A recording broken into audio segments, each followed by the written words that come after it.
Hey, my name's David Spero, and I've known Benny since I was 13 years old, and it's so hard for me to believe that it's actually been 20 years that he's gone.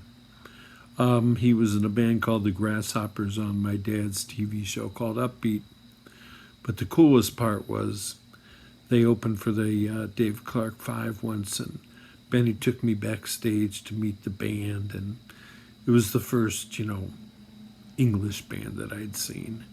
It was pretty damn cool. Benny, it's like it was yesterday. I miss you, my friend. Hi, my name is Steve Dudas. I'm talking to you from my backyard in Fort Lauderdale, Florida. It's a beautiful rainy afternoon. I'm here at the request of Donna Neal, who asked if I would say a few words about Benjamin Orr. I've known Benjamin since the 1960s. I had the pleasure and the privilege of being a roadie in one of Ben's first bands, the Grasshoppers. I was the roadie. That's all the roadies we needed back then, because we only had 3 amps, 3 guitars, and a set of drums. Anyhow, back to Ben. What I can tell you is that everything you've read in the book or heard about Ben is true. He was one of the friendliest, nicest people I've ever known. He was humble. He didn't take himself real serious, except when it came to his music. And he just treated everybody, his fans and his friends alike, like his fans were his friends. I always enjoyed being around Ben. He made you feel good. I miss Ben. I wish he was still here, but at least we have many fond memories of him. Thank you for letting me say these few words. My name's Diane Akins, and if you read Let's Go, you've seen most of my pictures are in there of Ben. I met him when I was about 13, and we were always together. He stayed at our house. I was through the Grasshoppers, Jimmy Vincent, the Prusetts, the Mixed Emotions, and of course the Cars. And we just came out today to bring him some flowers. And we always had a good time. He was great with my parents, and I'm in the book, and I met Joe. He found me, and I helped him as much as I could on the book. Came out today to see Ben. It's a nice day, and I wanted to thank him for, even though he's not here, he's still with me. He saved me through a lot of medical issues, and he was always there for me before, and he's there for me now, even in the grave. But it's a nice day. Usually when we come down here it rains, but it's a nice day, and I got to bring him his flowers, and just to be here, I feel close to him.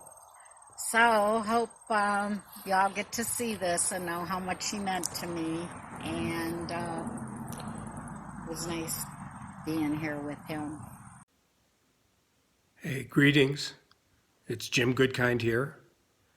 I guess there's only one thing to say that hasn't been said already about Ben, that if he knew, and he probably does somewhere, that the Milkwood albums were selling for $100 a piece, he'd probably shit.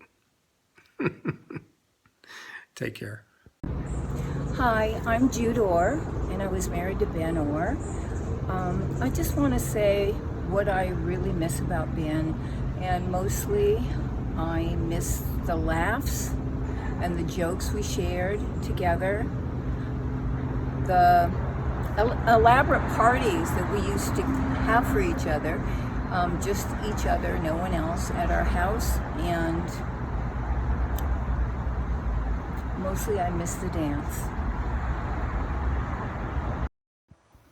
Hi, Kevin McCarty here, and this is my Ben story.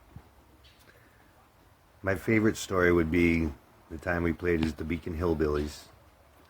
We played at the Riverweed Music Festival in Vermont at Hawk Mountain, and we got set up in a very nice place up there, and it was just amazing, even leading up to it, the rehearsals that we had. I couldn't believe that I was working and playing with a childhood hero, and that he was really interested in playing. He was interested in playing my music, and I was so thrilled to play his.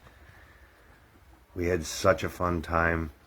I mean, we went horseback riding, we went playing. We ended up staying 10 days later. Actually, John went home, and Ben and I stayed up there for at least 10 days. And just had a blast with my friends, Davey Davis and the Macias and all the crowd up there. Going around visiting everybody, saying hey, hanging out, playing music, partying. So much fun. And we really enjoyed each other's company. Matter of fact, when we did finally go home, I ended up spending at least 2 days at Ben's house with him because we were just having too much fun together. But definitely one of my fondest memories of all time. Just love the man. Love you, Ben. Thank you very much.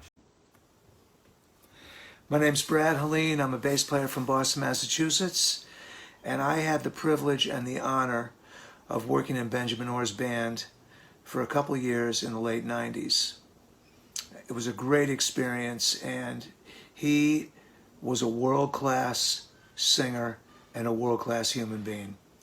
Treated everybody in his organization with dignity and respect. Super easy to get along with, really easy to work for and with, as long as you did your job. And most of all for me, being a bass player, getting to play his lines that he played in the cars, and also just playing behind his singing every night, because every time he opened his mouth, it was just pure gold. For my money, he's right up there with McCartney, David Bowie, and all the other great male rock and roll singers. Ben was an absolute 10. And he never put on a bad show or sang a bad note in the time that I worked with him. He was just a total pro through and through, and just a very loving guy. And it was really, really, like I said, a privilege and an honor to work with him. And I got to learn a lot by hanging out and traveling with him, and we had a lot of laughs too. It's an honor that I was asked to, just say a few words about him here, and long live Ben. That's all I can say. Thank you so much.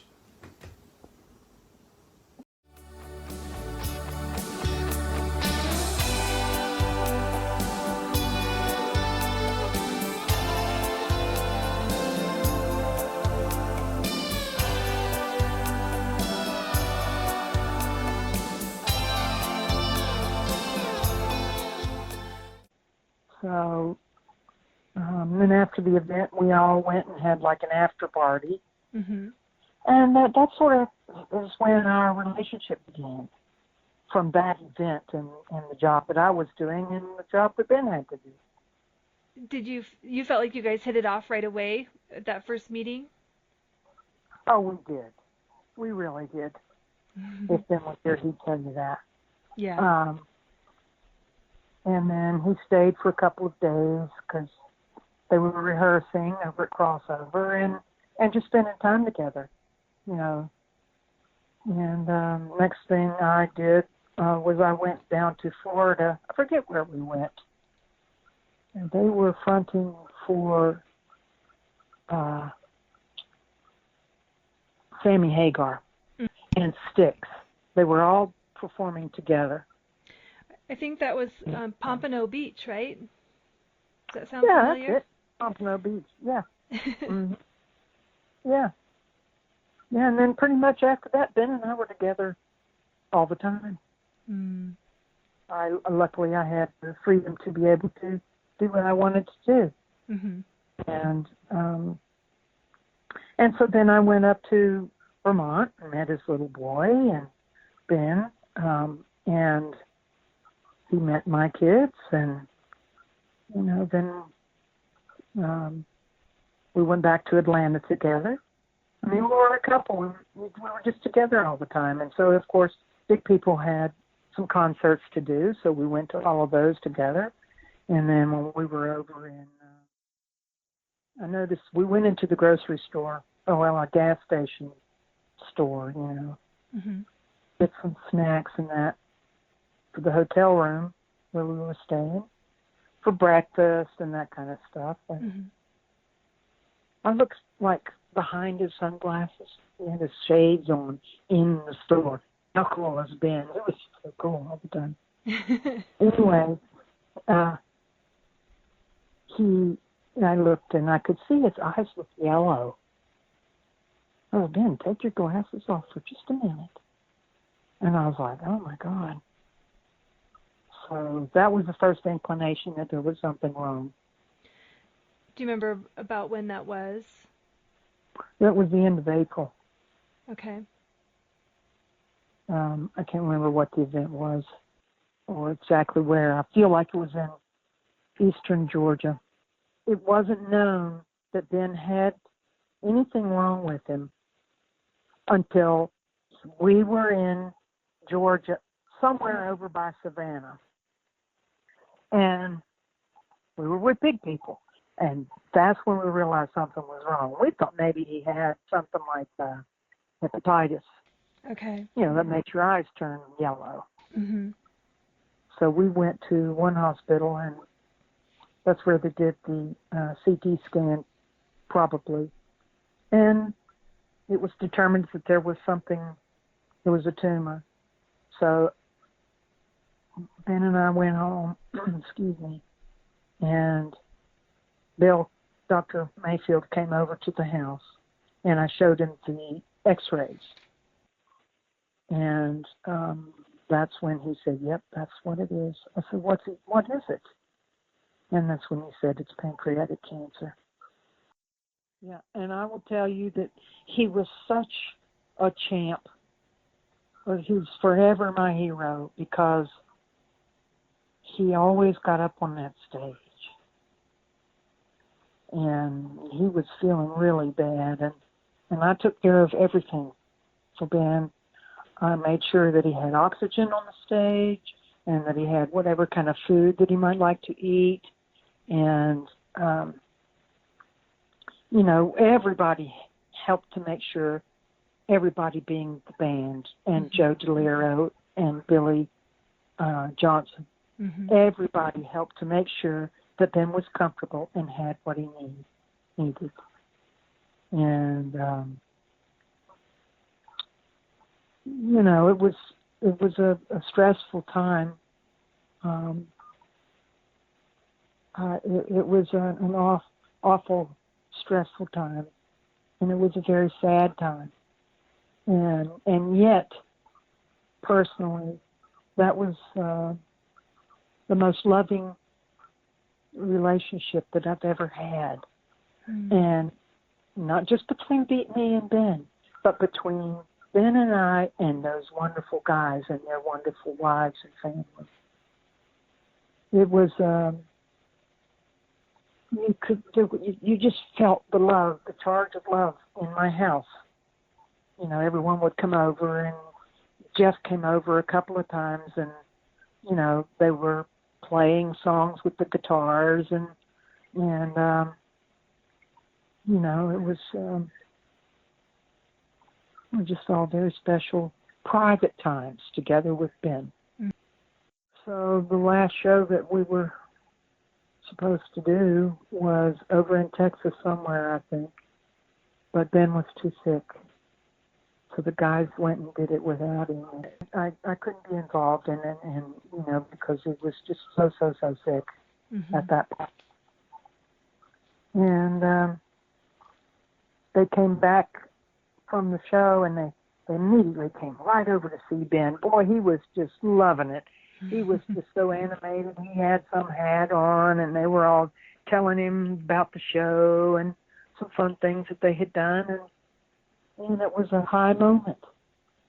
And then he died just a couple of days later. Yeah. And everybody was there at my house. And it was exceedingly sad, needless to say. Yes. And that there was this unbelievable feeling of love in the house. I love all those guys still to this day, like my brothers. Yeah. They are so generous and so kind, and I never could have gone through that without them. And that includes Dr. Bill Mayfield, too, and Joe DeLiro, and Rob Wilson should be included in all the conversations because he was great, too, and a really good addition to the band. Yeah. And Billy Johnson also, he helped me tremendously with the press release and things like that. Mhm. Doing this a celebration of Ben's life at the 20th anniversary of his death, and people are soon forgotten when they die. Mhm. But I don't feel like y'all are out there going to let that happen. Nobody's going to let that happen. I sure am not going to let that happen, Mhm. Ben's in my life every day. Yeah. We had so much fun. Those guys are all they're all just great guys.